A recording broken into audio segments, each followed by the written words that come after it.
We are counting the cost of the coronavirus pandemic. First out is our reporter Melita Oletenges, live from Nyeri. Now, Melita, shelter as a basic need is now becoming a luxury for many, isn't it? Smitty, many Kenyan households are increasingly getting worried about where their rent will come from as a result of the economic meltdown brought about by the coronavirus. Quite a huge chunk of tenants were not able to pay rent on time or at all in the month of April, and May is also coming to a close. At the home of David Karaoke, a sense of worry is palpable. The security guard at a local pub in Nyeri County lost his job when the entertainment joints were closed down due to the coronavirus pandemic. As a result, Karaoke has not been good for his rent for 3 months now as a result of the loss of income. Per month nalipanga 5,000. So saizi niko na miezi 3 hata stima nimekatiwa. A study by the Kenya Bureau of Statistics found the problem of defaulting on rent to be so serious across the country as a result of the economic turmoil brought about by the pandemic. Up to 30 in every 100 tenants were not able to pay up either on time or at all in the month of April, whereas about 60 out of 100 tenants were able to do so on time. Up to 53 in every 100 who were not able to pay on time or at all cited reduced income and earnings as the main reason. Another 24 in every 100 tenants say loss of jobs was the main reason for defaulting. 14 in every 100 tenants interviewed said they were unemployed, hence unable to pay, whereas up to 10 in every 100 cited delays in income and earnings as the reason. Unafanyaga job za events na za club. Saa event zote saa zile zilifungwa, ilibidi sasa mtu ajaribu kuhaso pande mwingine, lakini kupata job saizi ni gumu. Another 9 in every 100 tenants had their rent waived by their landlords in the month of April. In Nyeri town, we find Munga Kimita, an estate agent who has been collecting rent for landlords in this estate. Aware that tenants are feeling the pinch, Kimita has been persuading his bosses to offer a waiver to those who reside here. In this estate, for example, tenants who are paying between 5,500 to 6,500 shillings have now received a 10% reduction. Watu wanateseka, kulipa ni shinda, hata chakula ni shinda. Sisi tukaona kile tuweza wasaidia nacho. Akaona ni kupunguza rent, na alipunguza rent. Na tunaona kutoka wakati huo sasa wanaweza kulipa. The reduction has come as a relief for the tenants. Kama mimi nilikuwa nimepata mapasha the time being hapo 30th May, na ilikuwa gumu sana kupata riziki ya kutafutia watoto wengine. Naomba wale malandlord wengine waangalie maslahi. While the government has no direct authority over landlords and how they conduct their trade, it has been encouraging those able to waive rent for hard-hit households. But that is hindered by the fact that the landlords themselves, many who are servicing loans, are also feeling the heat. If it is not rent, then it is the cost of transport, as Bernard Ojwang has been finding out. Bernard. Melita, passengers across the country have been forced to pay over 50% more for public transport, and of course it is as a result of the directive that was given by the government to the operators to carry lesser passengers as a way of curbing the spread of the virus. Take a look. At the members' park in Migori town, only a few public transport vehicles are available. The stay-at-home order, as a safety measure, has reduced the number of passengers across the country. Public transport operators have also been directed to carry strictly up to 3/4 their capacity. This has in turn resulted in a hike in the cost of transport. Tulikuwa tunaweza pata kitu kama shilingi 5,000 kwa siku. kwenye ofisi. Sasa hivi unaweza pata pesa imeingia kwa ofisi shilingi 1,600, 500. Na iko mtu kama mimi nisipoenda hii barabara hata mtoto wangu hawezi kunywa strungi. Hawezi. Na hiyo barabara mwenye gari amesimama kufika jioni na mwambia uko na pesa ngapi? Niko na 1,000. On the receiving end of this increase are passengers now forced to cough more to move from one place to the other. Previously, Rongo to Kisumu used to be 500 shillings. Currently, unfortunately, stand at between 800 to 1,000. Kitoka Miulu mpaka Migoli itakuwa ni nauli ya kupanda zaidi ya 200. Tulikuwa tunaenda kwa 300, sasa hivi tunaenda 600, 700. The Kenya Bureau of Statistics study found that the cost of transport has increased by close to 52% on average, meaning for a route that charges 100 shillings, fares have shot up to 152 shillings.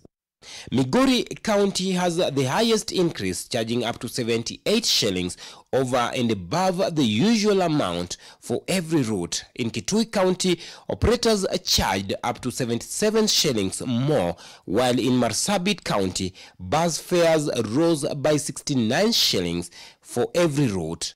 The three counties with the lowest increase in the cost of transport are Kericho, which charged up to 34 shillings more for every route. Siaya County charged an extra 29 shillings for every route, while in Turkana County, passengers parted with at least 25 shillings more. 33 in every 100 Kenyans who used other means before opted to walk to their respective destinations instead of their usual means. Use of matatus has dropped across the country, with only 24 of every 100 Kenyans using it as a means of transport. Motorbikes have been transporting 19 in every 100 Kenyans. Kwa hivyo mimi afadhali nitembee na miguu ambayo Yesu Kristo alinipa, na tembea polepole ili nifike hata bila nauli yoyote, kwa sababu nitagaramika nikipanda pikipiki. So we find it a bit difficult, and our business is actually getting down because of this derailing effect of hiking the price. The disruption has left some matatu operators with no choice but to park their fleet. The business has become untenable without people to transport, they say. Tuko na magari kwa hii route 117. Yenye iko kwa barabara ni less than 30. Yenye iko kwa barabara less than 30. Na range tunapata ni between 1,000 to 1,500 per day. Matatu operators say the extra charges are necessitated by the requirement to provide hand sanitizers and virus defenses to passengers. Well, one of the main reasons that have led to the reduction in the number of passengers across the country is the fact that many Kenyans are currently working from home. Brenda Wanga.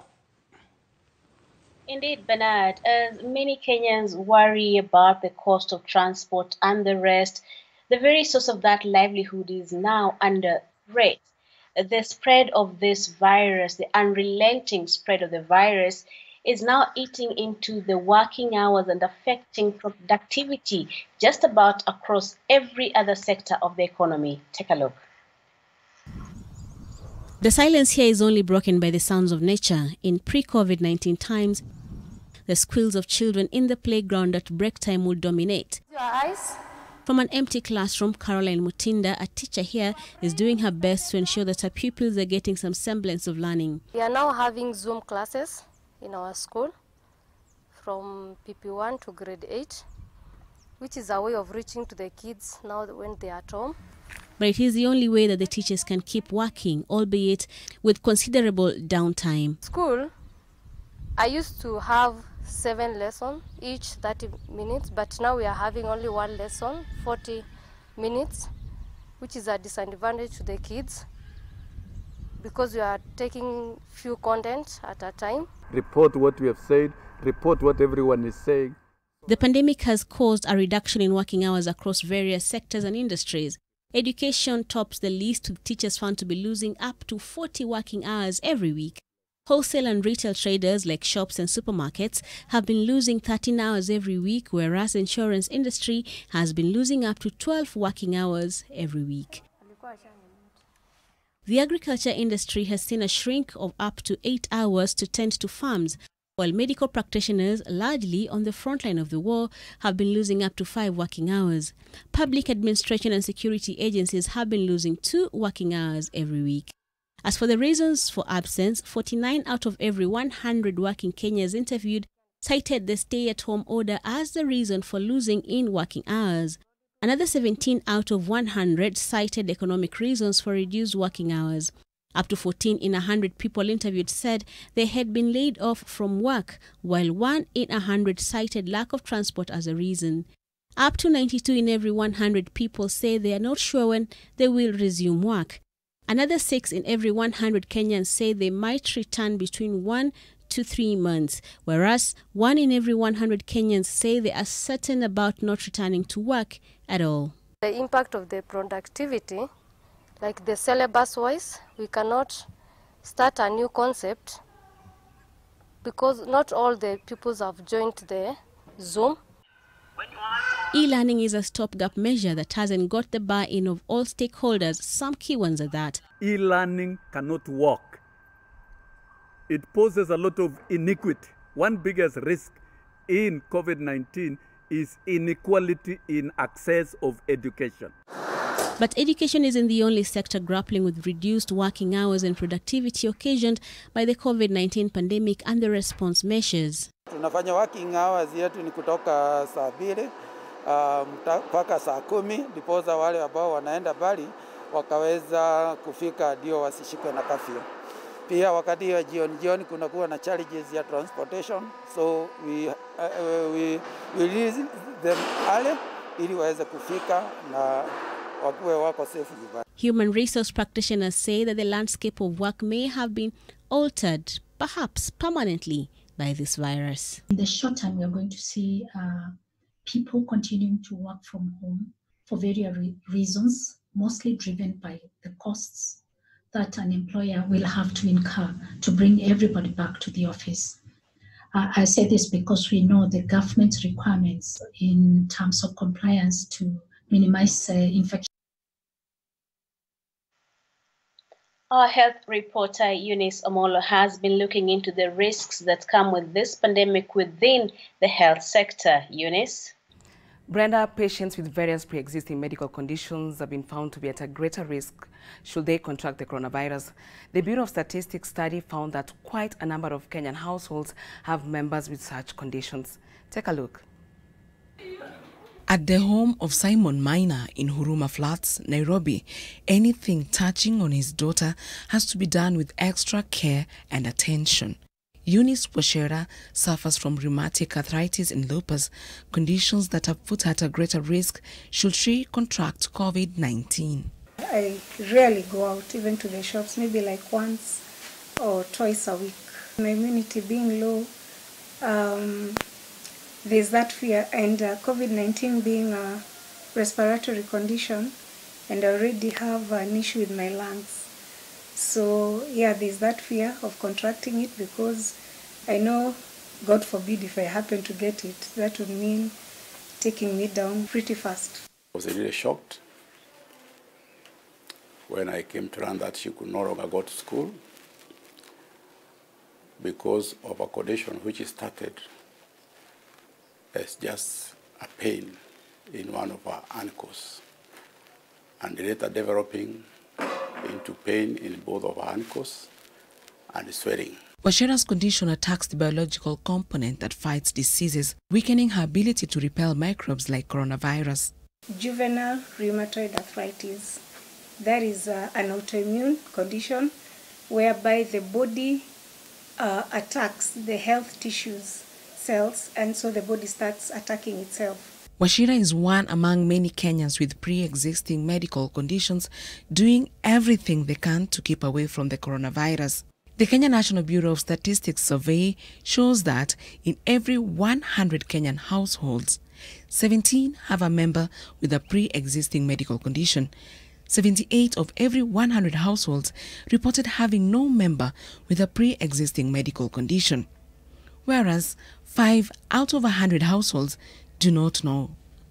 The most prevalent medical conditions was found to be hypertension, with 34 in every 100 homes reporting having a member with the condition. About 20 in every 100 households reached has a member with diabetes. Asthma accounts for pre-existing medical conditions in about 17 of every 100 households reached in the survey, whereas HIV and AIDS was found to be in about 5 of every 100 households interviewed. Tuberculosis and cancer account for about 4 and 2 of every 100 households in the country, respectively. Of the individuals with pre-existing medical conditions, only 12 in every 100 have been attending routine medical checks. Hata sina vile naweza kwenda hospitali sahi. Hata sahi hata kuna painkiller na meza. Sina hata pesa ya kununua. Nimekaa tu hivi. Anne Lillian is battling 4 autoimmunity conditions. She's running a campaign to encourage those with any of the conditions to keep attending routine checks. The World Health Organization is also urging governments not to ignore the other medical needs, even as they focus on the coronavirus pandemic. The impact of the coronavirus pandemic has also not spared the education sector. Bridget Ngana has been exploring that. Bridget.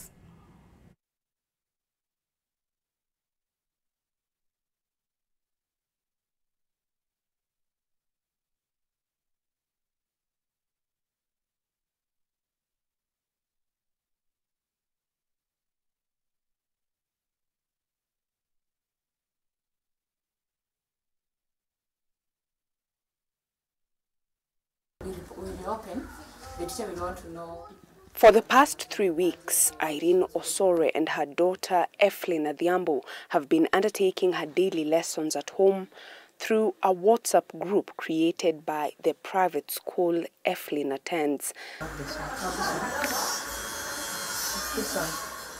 The burden of guiding learning has shifted to parents who are now juggling the new role with fending for the family. You might find the formulas she's using is the shortest one. But me, I'd prefer the longer one, the one that I was taught. Yeah, but in the end, we come back, we come to a conclusion, then we disagree and agree. A report by Usawa Agenda and Uwezo Kenya on the status of education during this pandemic found that 1 in every 5 parents of learners are not aware that their children should continue learning remotely from home.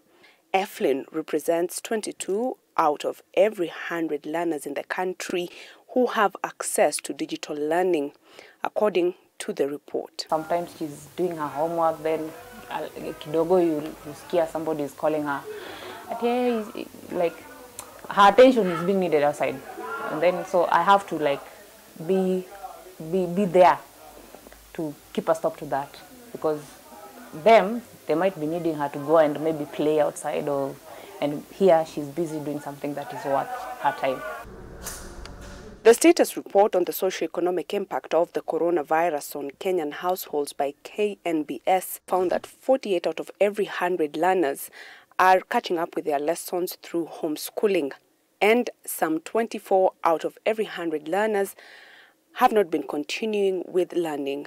The study maintains that television is the most preferred mode of learning for 19 out of every 100 learners, with radio in second place, followed by online platforms. Kuna ile time yenye unaweza kuwa na shida mahali, then unaenda na approach mwalimu anakuelezea hapa.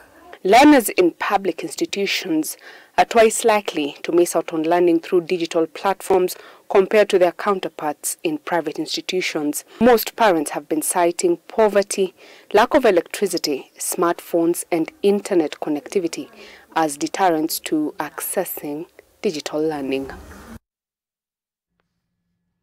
Well, Bridget, thank you for that report.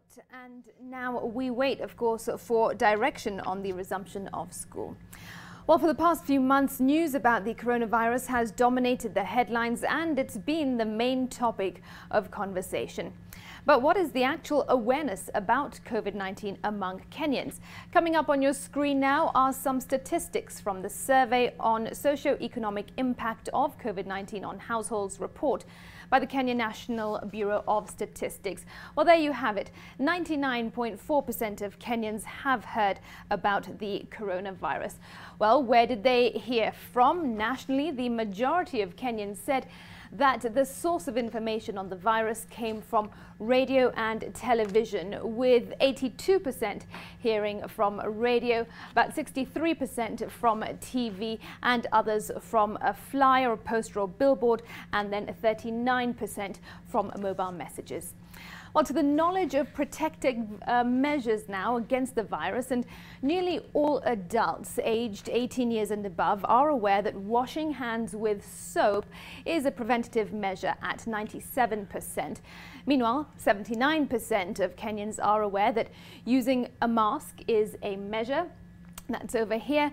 And 66% know about maintaining social distancing, and 55% know that not shaking hands is a way of protection.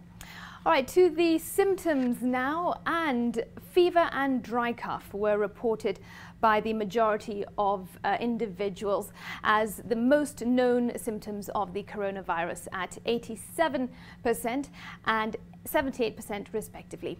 65% know that difficulty in breathing is a symptom, and 61% know that sneezing is also a symptom of the coronavirus. Well, those statistics close our team coverage Wednesday tonight, where we examined the socio-economic impact of the coronavirus. At this point, it's time to take a break. Thanks so much to all those involved in participating in this team coverage.